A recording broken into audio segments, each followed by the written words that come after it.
धाकड़ खबर बेखौफसुमा बेबाक अंदाज। धाकड़ खबर के न्यूज रूम से मैं आपके साथ हूं अकरम रईस खान। नरेंद्र मोदी के गुजरात मॉडल पर सवाल खड़ा करना आखिरकार उन जज साहिबान को महंगा साबित हुआ। उन्हें दूसरी बेंच में शिफ्ट कर दिया गया, यानी कि जो बेंच सुनवाई कर रही थी उनसे उनको हटा दिया गया है। 2-3 रोज पहले मैंने आपके सामने कोर्ट बुलेटिन रखते हुए खबर रखी थी कि गुजरात हाई कोर्ट के 2 जज साहिबान ने नरेंद्र मोदी के गुजरात मॉडल की हवा निकाल दी है, पोल खोल दी है। आप लोगों ने काफी उस खबर को सराहा। वैसे आप लोग धाकड़ खबर का कोर्ट बुलेटिन काफी सराहते हैं, उसके प्यार के लिए आपका शुक्रिया। आप जो दुआएं देते हैं उसके लिए बहुत शुक्रिया, आप जो सहयोग करते हैं उसके लिए भी बहुत शुक्रिया। लेकिन अब बड़ी खबर यह है कि उन जज साहिबान को इस बात का खामियाजा उठाना पड़ा है। तो क्या खामियाजा उठाना पड़ा है और अब उनके साथ क्या किया गया, एक सवाल ये पैदा होता है। दूसरा सवाल ये पैदा होता है कि क्या ये पहली बार ऐसा किया है नरेंद्र मोदी सरकार ने जब से वो केंद्र की सत्ता में बैठी है, या इससे पहले और भी कई जज साहिबान की इसी तरीके से वो बैंड बजा चुकी है। और क्या इसे बैंड बजाना कह सकते हैं या ये महज एक इत्तेफाक है और इसको लेकर विपक्ष के लोग ऐवे ही हंगामा कर रहे हैं, या वाकई में सरकार के अंदर जजों को लेकर बहुत कुछ चल रहा है। 3 पहलुओं में पूरी बातचीत आपके सामने रखने जा रहा हूं। आगे बढ़ने से पहले छोटी सी अपील है आपसे, अगर आप लोगों को लगता है कि स्वतंत्र पत्रकारिता के क्षेत्र में धाकड़ खबर अपनी जरा सी भी भूमिका निभा रहा है तो डिस्क्रिप्शन में दिए गए लिंक पर क्लिक करके या पेटीएम और फोन पे के जरिए आप लोग हमारी आर्थिक मदद कर सकते हैं। पिन कमेंट होता है, जहां कमेंट शुरू होते हैं उसके सबसे टॉप पे होता है, वहां पे भी ये तमाम चीजें लिंक में आपको मिल जाएंगी। चलते हैं खबर के पहले हिस्से की तरफ। खबर आ रही है कि गुजरात हाई कोर्ट के उन जज साहिबान को उनकी बेंच से हटाकर दूसरी बेंच में शिफ्ट कर दिया है, जो बेंच सुनवाई कर रही थी अहमदाबाद के सिविल हॉस्पिटल की, और जिसने अहमदाबाद के सिविल हॉस्पिटल को एक किले का क्या बता दिया था, जानते हैं ना, काल कोठरी बता दिया था।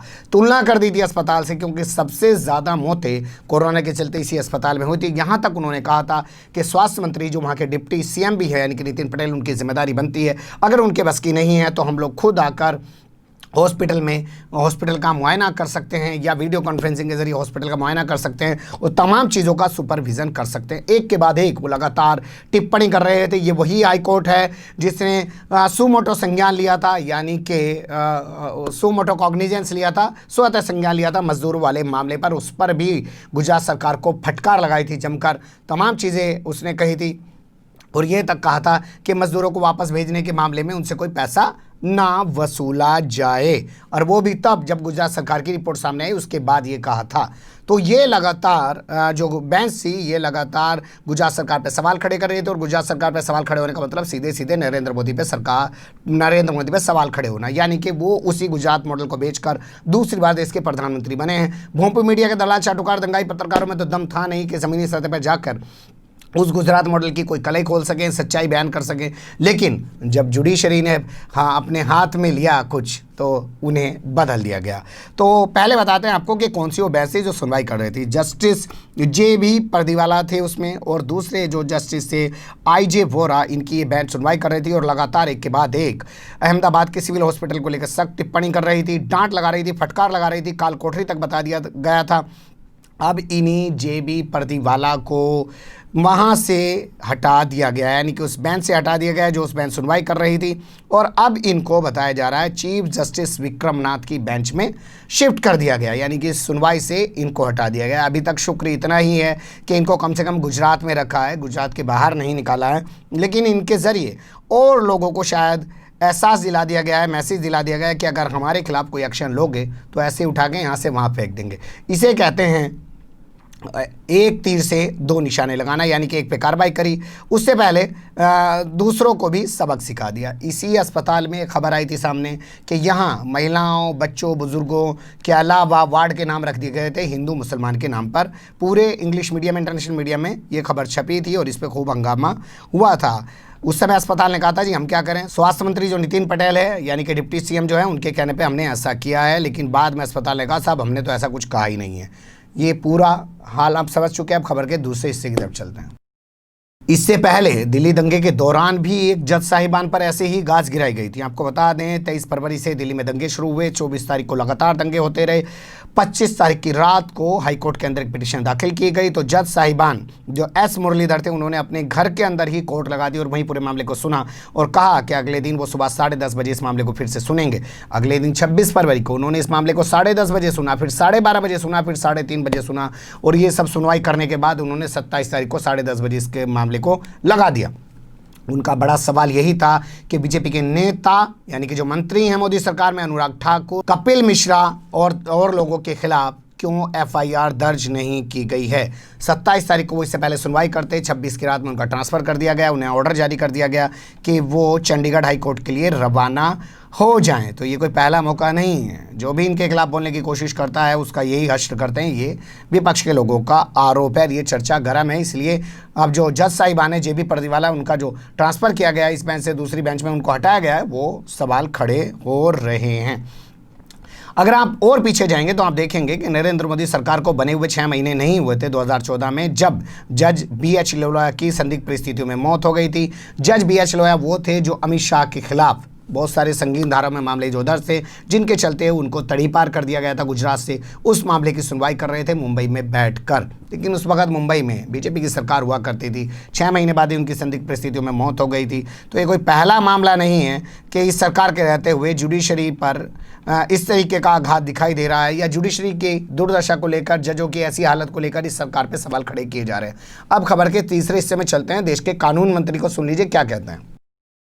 आरएसएस का एक संगठन है जिसको आप अखिल भारतीय अधिवक्ता जो है परिषद के नाम से जान सकते हैं। आरएसएस ने हर कोई संगठन बना रखा है, लेकिन इस संगठन की सबसे बड़ी खूबी मैं आपको बता देता हूं, इसमें तमाम वकील जोड़ रखे हैं और इन्हीं वकीलों ने ट्रिपल तलाक के जो मामले थे सुप्रीम कोर्ट तक लड़े हैं साहब, जिला अदालतों से लेके।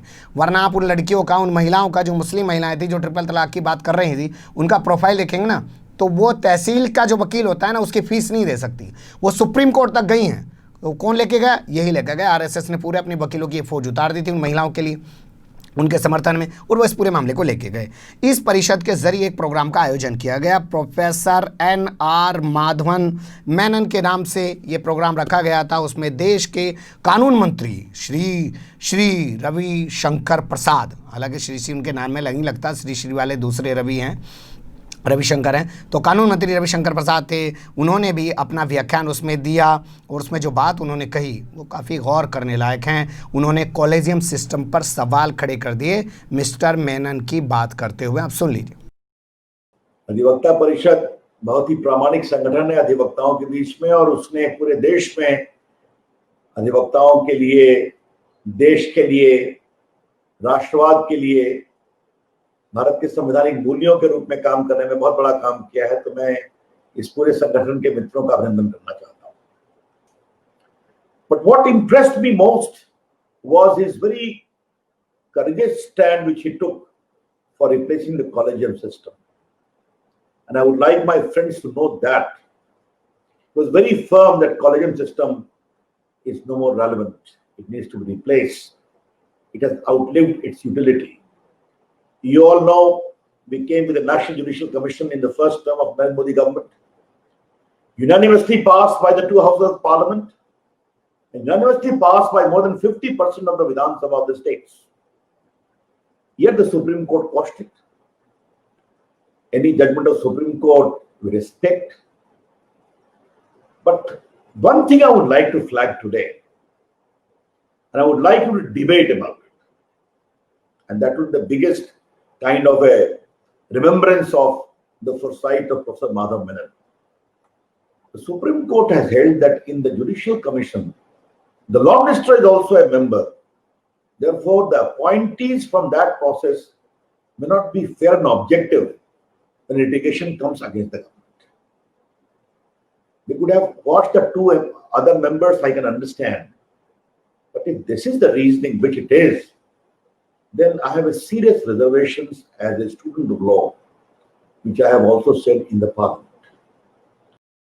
सुन लिया आपने, वो प्रोफेसर मेनन का हवाला देते हुए सवाल खड़े कर रहे हैं कॉलेजियम पर। कॉलेजियम सिस्टम आपको बता देता हूँ, सुप्रीम कोर्ट में 5 जज साहिबान की एक पीठ है, एक बेंच है, एक कमेटी है, जो भी आप समझे वो है। वो तय करती है कि हाई कोर्ट में कौन जज बनेगा, कौन जज नहीं बनेगा, किसका कहाँ ट्रांसफ़र होगा, किसका कहाँ ट्रांसफ़र नहीं होगा, और किस जज का प्रमोशन होगा कि नहीं होगा, अगला चीफ जस्टिस ऑफ इंडिया कौन बनेगा, वो तमाम चीज़ें वही तय करती है। सरकार चाहती है उस सिस्टम को खत्म करके एक अलग से नेशनल कमीशन बनाया जाए, जिसमें जज भी हो, सरकार के लोग भी हों, और नामचारे के लिए कोई विपक्ष का आदमी भी हो, और फिर वो तय करे कि कौन जज बनेगा, कौन जज नहीं बनेगा। सरकार जब 2014 में आई थी, उसने ज़बरदस्ती ये करने की कोशिश की थी, लेकिन सुप्रीम कोर्ट ने उसके फैसले को पलट दिया था। लेकिन रविशंकर प्रसाद ने आपने उनकी ज़बानी सुना, वो अभी भी अपने उसी फैसले पे कायम है, और वो चाहते हैं कि जज साहिबान के हाथ से, सुप्रीम कोर्ट के हाथ से ये जजों की नियुक्ति वाला मामला जो है वो निकल जाए, और वो अपने हाथ में कमीशन बनाकर इसको ले लें। यानी कि ऊपर जो दोनों घटनाएं हैं, एक जज साहिबान का रात को ट्रांसफ़र कर दिया गया दिल्ली दंगे की सुनवाई करते हुए, और एक जज साहिबान का दूसरी बेंच में ट्रांसफ़र कर दिया गया क्योंकि वो गुजरात सरकार की वाट लगा रहे थे, उनके विकास की पोल खोल रहे थे। अब बाकी आप सोचिए, हमारा काम है रिपोर्ट करना, रिपोर्टर ही बने रहना चाहते हैं, निरेटिव सेट करना, धारणा सेट करना हमारा काम तो है ना जी।